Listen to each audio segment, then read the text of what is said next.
अकोल्यामध्ये यंदाच्या मोसमातील सर्वाधिक तापमानाची नोंद. शहराचं तापमान 43.8 अंशांवर.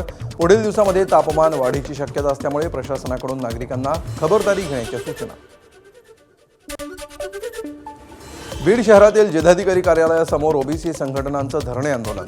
1931 पासून ओबीसींची आकडेवारी माहीत नसल्यामुळे सरकारनं ओबीसींची जनगणना करावी, अन्यथा जनगणनेवर बहिष्कार टाकण्याचा आंदोलकांचा इशारा. खासदार ओमराजे निंबाळकरांचा एकनाथ शिंदेंसोबतचा फोटो सोशल मीडियावर व्हायरल.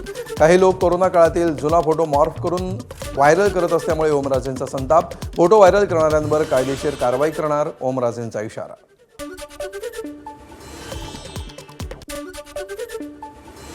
नागपूरच्या DRI पथकाकडून अंमली पदार्थ तस्करी रॅकेटचा पर्दाफाश.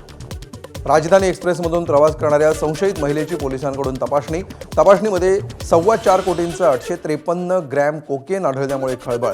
कोकेन जप्त करत पोलिसांकडून महिलेला अटक. मराठी सक्तीची केली म्हणून बिश्नोई गँगची मीरा भाईंदरच्या RTOंना फोनवरून धमकी.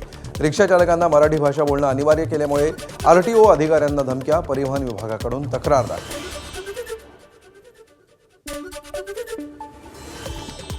अकोला बार्शी टाकळी रस्त्यावर अकोला शहराला पाणीपुरवठा करणारी मुख्य जलवाहिनी फुटली. शिवापूर फाट्याजवळ 80 ते 90 फूट पाण्याचे फवारे. लाखो लिटर पाणी वाया गेल्यामुळे पाणीपुरवठा विस्कळीत होण्याचा अंदाज. ABP माझा, उघडा डोळे बघा नीट.